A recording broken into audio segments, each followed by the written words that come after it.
Okay, yo guys, welcome back to this channel. In this video, bear with me. I'm going to talk about figuring out your numbers. So everyone out there have different numbers when it comes to investing. So what I meant by different numbers would be your goal. Here's what I meant.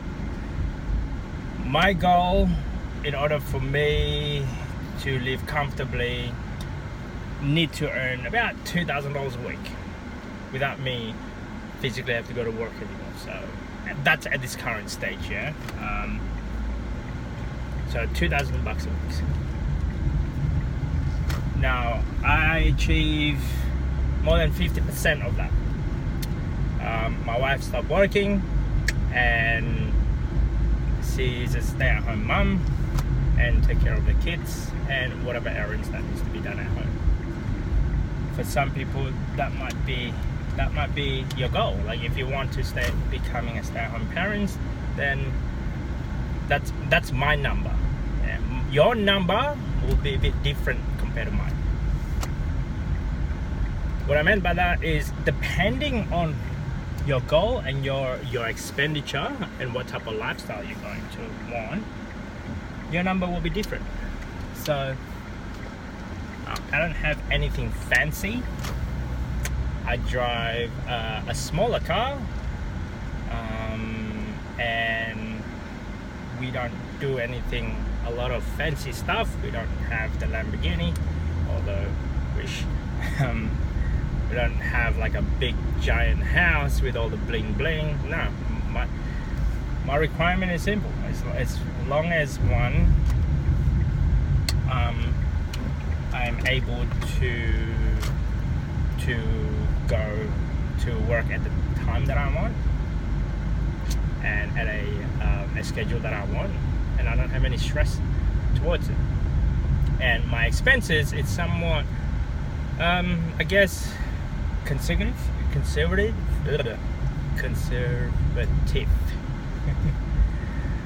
So I don't spend a lot of things. Like I'm your typical average guy. We don't buy anything fancy. We don't buy a lot of bling blings.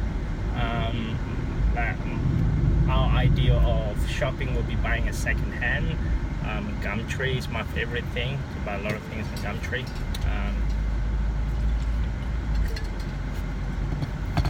What else? We don't go to a lot of restaurants, like a fancy restaurant. In fact, we only go, maybe if you're lucky, it'd be like once a month or something. So yeah, it all comes down to each individual number.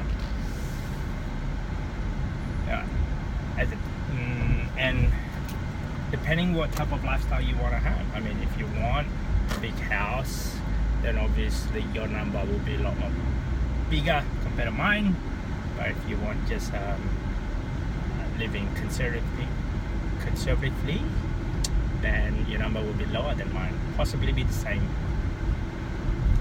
So figuring out your numbers in a sense of at what dollar figure would you be comfortable living. So at what dollar figure, and then from there you work backward, figuring out a plan in order for you to achieve that. Like at what point is enough, in a sense. That's where I'm trying to get. Minimum is figuring out that.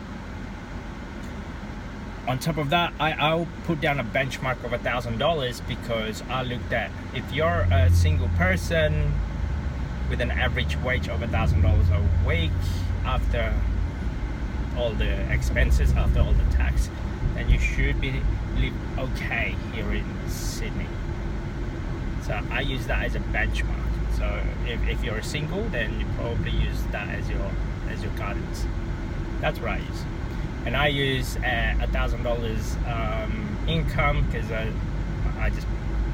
look at $1,000 a week, so that means about $52,000 a year of a passive income. That would be great if you're a single person, which is equivalent to your average person wage, let's say, here in Sydney. Maybe a little bit more higher, maybe a little bit lower for some, but I use that as my goalpost. And if you're obviously a couple, you double that. If you have kids, you probably times it by 2.5. If it's one child, two child, maybe about 3, depending how old is your kids and depending what type of lifestyle you want to provide for them actually. So everyone's have different numbers, and find out what is your number. So we initially didn't have a plan. We don't have a goal. We initially just, you know what, I'm just gonna work, and at the end when I'm retired, I'm gonna live off from my investment property. Now that is truly good if you can execute your plan.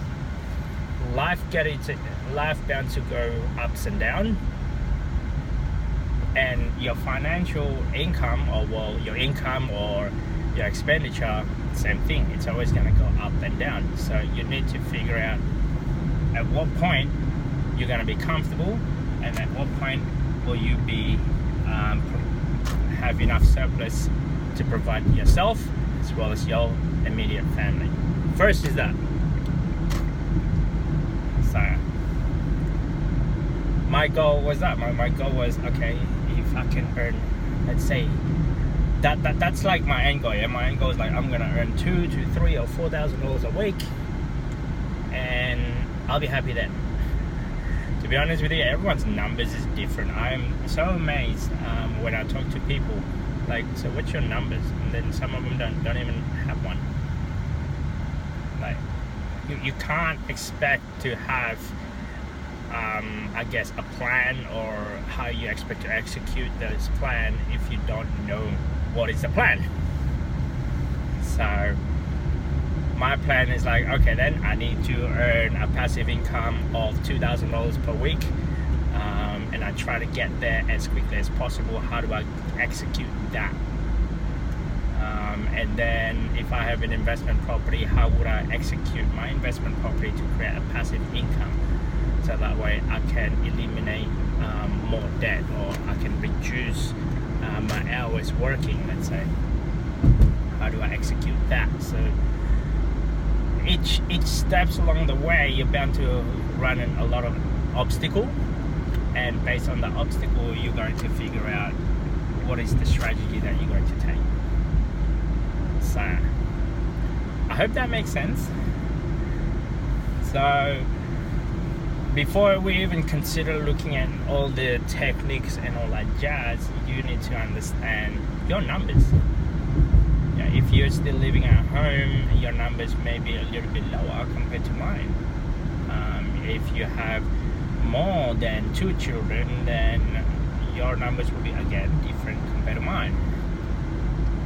Because my numbers, and on top of that, we don't, aside from our mortgage, we don't have any outstanding bill, outstanding debt.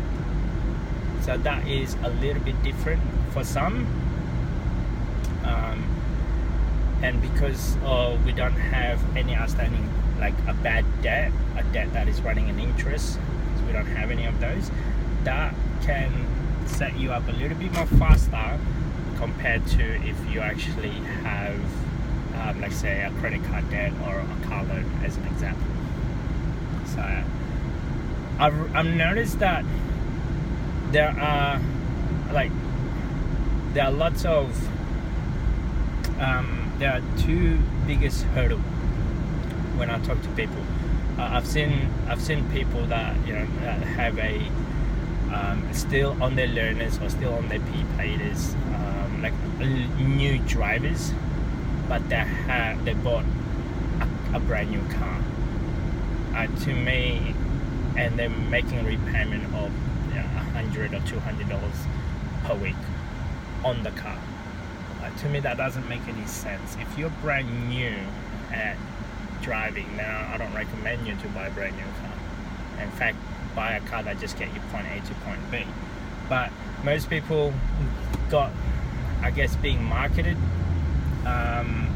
by watching a lot of adverts or other people driving cool cars, so they wanted a car that is somewhat the same to their peers or to the, I guess, the social demographic. For you to become financially free, you shouldn't be thinking of buying a brand new car. You shouldn't even thinking of buying a car and making repayment on the car, because a car is depreciating in value, and when you sell it, you can't actually sell it more than what you paid for it. You're bound to sell it at a loss.